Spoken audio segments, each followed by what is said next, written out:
तो जैसे ऑडियंस का उत्साह दिख रहा है तो मैं बुलाना चाहूंगा मनोज तिवारी जी। मनोज तिवारी जी, मैं चाहूंगा कि आप आएं और हमारा ये कार्यक्रम आगे बढ़ाएं। हमारा जो अगला सेशन है इसका भी संचालन करेंगे इंडिया न्यूज चैनल के editor in chief Rana Yashwant ji. तो जैसे आपने देखा पॉलिटिकल क्वेश्चन भी हाई है और एंटरटेनमेंट क्वेश्चन भी हाई है। और मुझे लगता है कि उदय जिस तरह से स्वागत करें तालियों से मनोज तिवारी जी का। होना चाहिए। बोल दो। और मुझे लगता है कि जिस तरह से कुछ ही देर पहले रवि किशन जी की तरफ से जिक्र किया गया किस नाम पर 2024 में वोट डालना है, वोट मांगना है, वो जिक्र कर दिया उनकी तरफ से। मोदी की गारंटी और मोदी की 4 जातियां, जिसका हमने इन 5 राज्यों में बार बार जिक्र किया। राणा जी, अब हम मंच आपके हवाले करते हैं हमारे अगले खास सेशन के लिए। बहुत बहुत शुक्रिया उदय अनन्या। मनोज तिवारी जी किसी परिचय का मोहताज है नहीं, बड़े स्टार हैं, सांसद हैं और ज़मीन से जुड़े इंसान हैं, बेहतरीन इंसान भी हैं, अच्छे दोस्त भी हैं। जिस पार्टी से हैं उसका जलवा है आज की तारीख में, तो इसलिए दिन बड़े अच्छे हैं। ये 3 राज्यों में आपके मुख्यमंत्री बन गए हैं, कभी सोचा था? नहीं, तीनों राज्यों में हमारे मुख्यमंत्री बीजेपी के मुख्यमंत्री कई बार रहे हैं। नहीं, मैं इस बार नतीजों की बात कर रहा हूं। हाँ, हम चूंकि स्टार प्रचारक रहे तीनों राज्यों में, तो हमें वहाँ रहना भी पड़ता था। वहाँ की शाम भी हमारी होती थी, वहाँ की सुबह भी होती थी। तो जब हम राजस्थान से गुजरते थे राणा भाई, और जब लोग कहते थे कि हमें राजस्थान भ्रष्टाचार में, बलात्कार में, पेपर लीक में नंबर 1 नहीं चाहिए, कोई भी प्रदेश का आदमी कैसे बर्दाश्त करेगा कि उसका प्रदेश बेटी बहनों के बलात्कार में नंबर 1 हो। तो हमें पता था कि यहां पे निश्चित रूप से बदलाव होगा। कोई प्रदेश अगर सोचता हो कि कोई वीडियो बनाते हुए गला काट दे और उसका जमानत भी हो जाए, उस राज्य की पुलिसिंग पे कितना बड़ा सवाल उठता है। जब मैं छत्तीसगढ़ पहुंचता हूं और वहां की बहनें, वहां की माताएं कहती हैं कि कहाँ है बघेल, मेरा 1000 रुपया महीना कहाँ गया, तो उसके बाद मुझे अंदाजा लगाते देर नहीं लगता कि आप जब झूठ वादा करते हैं, वो भी माताओं बहनों से। 2018 का मैं पूरे देश को बता दूं आपके चैनल के थ्रू कि कांग्रेस का वादा था कि हम हर महिला को 1000 रुपया महीना देंगे, हर बेरोजगार को 500 रुपया बेरोजगारी भत्ता देंगे महीना, और दोनों नहीं हुआ। तो हम समझ जाते हैं कि ये जाने वाले हैं। ऊपर से सत्ता में रह के सट्टे का खेल शुरू हो जाता है। वैसे ही जब मध्य प्रदेश में घुसते हैं और जब हर बहन बेटी कहती है कि हम लाडली है, सब कहते हैं हमारे मन में मोदी है, मोदी में विश्वास है, तो मुझे मनोज तिवारी को आश्चर्य नहीं होता। हाँ, कौन बनेगा इसका हम भी नहीं जानते हैं, जो बना है वो बहुत अच्छा है।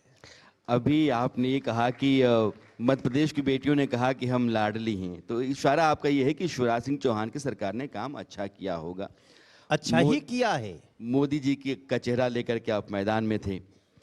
ये जो इसी को तो डबल इंजन कहते हैं। हाँ, तो शिवराज जी, वसुंधरा राजे सिंधिया, रमन सिंह, एक पीढ़ी को आपने हटा करके नई पीढ़ी को आपने नेतृत्व दिया है, कमान दी है। नहीं, हटा करके नहीं। हाँ, जब पार्टी में कार्य बदलते रहते हैं और भी बड़ा कार्य करने का अवसर है। नहीं तो ये नया नेतृत्व जो है वो किस लिहाज से आप देखते हैं? 2-3 चीजें मैं आपके सामने रखना चाहता हूँ। आपके प्रधानमंत्री ये कहते हैं कि 2047 तक विकसित भारत। आपके प्रधानमंत्री कहते हैं कि नेतृत्व का परिवर्तन। आपके प्रधानमंत्री कहते हैं कि विपक्ष में जितने भी नेता 70 पार हैं वो 5-7 साल में हट जाएंगे। तो जो नौजवान पीढ़ी विपक्ष की है उन सबों के पास इतनी ज़मीन मत रहने दो कि वो खड़ा हो पाए आपके मुकाबले में। तो कई सारी चीज़ें दिखती हैं। अगले 10-15 साल की जो राजनीति की धारा है या उसकी जो ज़मीन है, अगर आप ठीक से देखते हैं तो ये जो आप शिफ्टिंग कर रहे हैं लीडरशिप की, इसको किस लिहाज से आप देख रहे हैं व्यक्तिगत तौर पर? देखिए, यहाँ इतने लोग बैठे हैं तो पहले रो में जरूर जो लोग बैठे होंगे थोड़ा महत्वपूर्ण होंगे, लेकिन इसका मतलब तो ये नहीं कि जो अंतिम रो में बैठा है वो महत्वपूर्ण नहीं है। महत्वपूर्ण वो भी है। अब ये हमारी आपकी दृष्टि है कि हम उसको महत्वपूर्ण मानते हैं कि नहीं मानते हैं।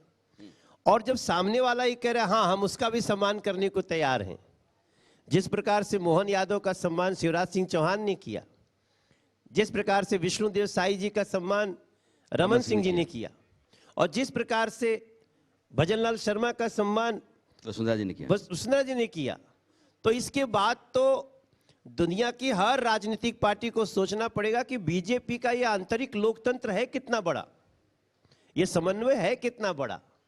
मैं बहुत प्रसन्न हूं कि हमारे यहां केवल वीआईपी कल्चर लाल बत्ती उतारने से नहीं होता है। वीआईपी कल्चर समाप्त तब भी होता है जब हम बैठे हुए सभी व्यक्ति को समान समझे। बीजेपी का हर कार्यकर्ता है सर।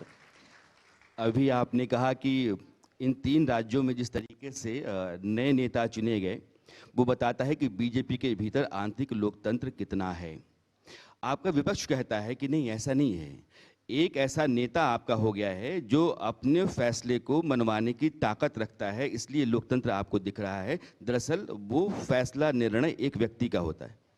अगर एक व्यक्ति का निर्णय होता तो जिस दिन रिजल्ट आया सवेरे प्रत्याशी घोषित हो जाता। आप ही तो कह रहे हैं ना कि हमारे को इतना टाइम क्यों लग रहा है। जब जब राणा भाई का फोन आता है, अरे भाई मनोज तिवारी कितना टाइम लगेगा, हमने कहा समन्वय हो रहा है और समन्वय बनाने में समय लगता है। लेकिन दूसरी पार्टियों की बात देखिए, दूसरी पार्टियों में जिस प्रकार का दृश्य पहले भी देखा गया, राजस्थान में पहले आप नहीं देखे गए, वहां विधायक भर के जा रहे हैं, वहां होटल में बैठ रहे हैं, तो वो उछल के मछली की तरह उधर भाग रहा है, तो उस टोकरी में से उधर भाग रहे हैं। ऐसा भारतीय जनता पार्टी में नहीं देखा जाता है। और नरेंद्र मोदी जी का एक विश्वास है, नरेंद्र मोदी जी का अपने देश की जनता पे विश्वास है और देश की जनता का नरेंद्र मोदी जी पे विश्वास है। देखो राणा भैया, हम कुछ बातें भूल जाते हैं। लाल किले से कह दिया भाई सक्षम लोग अपनी सब्सिडी छोड़ दें, गैस की सब्सिडी 1 करोड़ से ज्यादा लोगों ने छोड़ दिया। उन्होंने एक दिन मन की बात में कह दिया मोदी जी ने कि भाई देश का पैसा देश में ही रहे, मेक इन इंडिया के साथ वेड इन इंडिया हो, अपनी शादी आप लोग भारत में ही किया करो। आपको पता है लगभग 93,000 शादियां जो बाहर जा रही थी अब देश में होने जा रही हैं। लोगों ने ऐसा प्रयास कर दिया।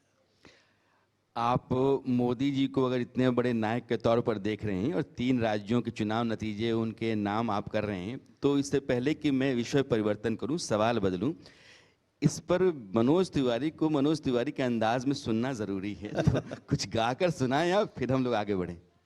नहीं, हम तो बराबर गाते रहते हैं। हम तो गाना गाते गाते ही यहां तक आए हैं और मैंने हर जगह गाया कि राजस्थान उमड़ के बोला अब रंग ले बसंती चोला, छत्तीसगढ़ उमड़ के बोला अब रंग ले बसंती चोला।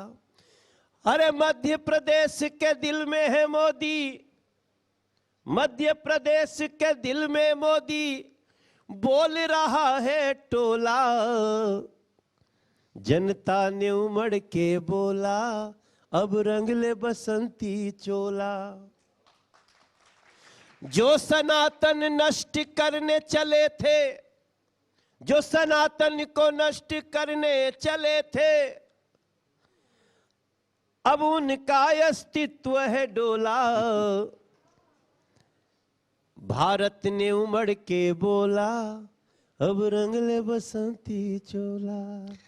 मनोज तिवारी जी, आशु कवि कहते हैं ना कि जो अभी आपने कहा और उसने कविता रच दी, तो ये ऐसा नहीं है कि लिख करके लाते हैं, आप कहते रहते हैं कि दिमाग में वो लाइनें बनती चलती हैं और जुबान उसके मुताबिक लय पकड़ती चली जाती है। आप जबरदस्त इंसान है, ये खूबी नहीं, मैं इसका आपकी जानता कारण हूं। है, इसका कारण है। देखिए हम तो मान लीजिए, हम तो एक कलाकार ही है ना देश के। हम गीत लिखते हैं, कंपोज करते हैं, हम जिया हो बिहार के लाला भी गाते हैं, हम रिंकिया के पापा भी गाते हैं, लेकिन हम मोदी जी को बहुत करीब से देख रहे हैं और मोदी जी की हर बात को हम ध्यान से सुनते हैं, क्योंकि मुझे पता है कि ये जो कह रहे हैं वो अचानक नहीं कह रहे हैं, अनायास नहीं कह रहे हैं। ये जिस इंसान को लगभग 40 साल तक या 50 साल तक कोई नहीं जानता था देश में बड़े मास के स्तर पे, उस व्यक्ति ने अपनी साधना करने के बाद कुछ बोला है। तब मैं कहता हूं कि मन उसका साफ है, कर रहा इंसाफ है, नीयत में खोट नहीं है, इसलिए हो रहा विकास है। यहाँ से देखो, वाह आ रही है। नहीं, नीयत बहुत बड़ी चीज होती है। आमतौर क्या होता है, हम लोग कहते हैं ना इनकी नीति और नियत ठीक है, आदमी बढ़ जाता है, अरे ये नीति नियत समझाने लगा। क्योंकि नीति और नियत की बात करने ही बेईमानी हो गई थी इस देश में, क्योंकि लोग छल के साथ बोलते थे, छल के साथ करते थे। पहली बार इस देश में आया है कि भारतीय जनता पार्टी के नेता और दुनिया के भी विश्वमान्य नेता, जिनको पूरा दुनिया आशा से कार्बन उत्सर्जन करना हो तो भी मोदी जी की तरफ, पूरे विश्व में आतंकवाद को चोट पहुंचानी है तो भी मोदी जी के तरफ, हमास जैसी आतंकी संगठनों को चोट पहुंचानी है तो भी मोदी जी के तरफ, और अगर अटैक करोगे तो हम तुम्हारे घर में घुस के भी मार सकते हैं, उसके लिए भी नरेंद्र मोदी जी की तरफ देखा जा रहा है। तो इसके बाद हम अगर वो बोल रहे हैं तो हम उनकी बातों पे विश्वास करते हुए तब ये लाइन कहते हैं कि मन उसका साफ है, कर रहा इंसाफ है, नियत में खोट नहीं है, हो रहा विकास है। ये लाइन कहने के पहले हमको भी तो मनोज तिवारी का भी गाना गलत न हो। हमारे देश के पहली बार तो इस देश में किसी ने जातियों की बात करी तो कहा 4 जातियों को मानो, महिला नारी जाति, युवा जाति, किसान जाति और गरीब। तो अगर गरीब को हमें गरीबी रेखा से ऊपर निकालना, 13 करोड़ को निकाल लिया बाहर, किसान को सुविधा मिले, हर नारी को उसका सम्मान मिले, ये नीति अब जाके आगे बढ़ रही है तो भी बहुत आखिर के 2 मिनट हैं। मुझे लगता है कि प्रधानमंत्री जी अपने सांसदों को जिस तरीके से सिखाते पढ़ाते हैं, एकदम आप लोग उसको शीशे में ढाल लेते हैं।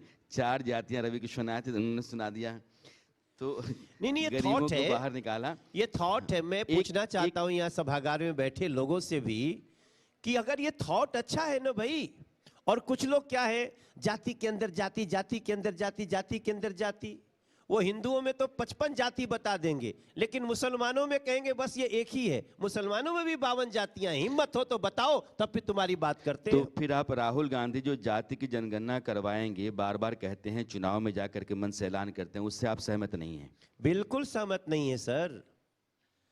और तो कम फिर से कम राहुल गांधी को तो ये बात नहीं करनी चाहिए। बहुत साल प्रधानमंत्री का अध्यादेश का पन्ना फाड़ चुके हैं, तो बहुत मनोज साल जी, देश को। आप तो बिहार से आते हैं, बिहार की सरकार ने जाति जनगणना करवाने के बाद विधानसभा में पास करके जब केंद्र के पास भेजा, तो केंद्र की सरकार ने फिर उस पर अपनी मुहर क्यों लगाई?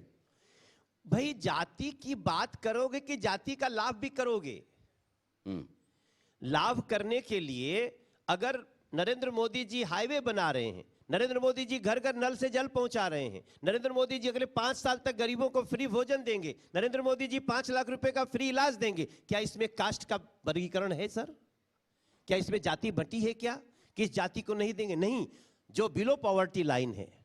तो इसलिए मैं बोलता हूं कि अब आप बिहार की बात करेंगे, वो नीतीश कुमार जी की बात करेंगे, बिल्कुल। न उनकी भाषा ठीक है, न उनकी मर्यादा ठीक है, न इस समय अब क्या कहें, पता नहीं क्या ठीक है। मुझे लगता है वो बीमार हो गए हैं, हमें सहानुभूति है उनसे। तो आपकी सरकार केंद्र में है, उनके बारे में पता करना चाहिए, उनका इलाज कराना चाहिए आपको, फिर तो इतनी चिंता होनी चाहिए आपको। नहीं, मुख्यमंत्री हमें है। चिंता है, क्योंकि नीतीश कुमार, ऐसा नहीं कि नीतीश कुमार ने कुछ नहीं किया, नीतीश कुमार ने बहुत कुछ किया भी, लेकिन आज नीतीश कुमार का जो परिचय मिल रहा है, उससे मैं नहीं समझता हूं इस सभागार में बैठा हुआ कोई भी व्यक्ति सहमत होगा। इसलिए कुछ बातें आ रही। मनोज जी, आखिरी सवाल है, इलाहाबाद से लेकर के चंपारण तक ये पूर्वांचल का पूरा इलाका, जो भोजपुरिया इलाका होता है, उसमें कई बड़े स्टार भोजपुरी के बीजेपी लेकर के आ गई है। इसमें 60 से ज़्यादा लोकसभा सीटें आती हैं।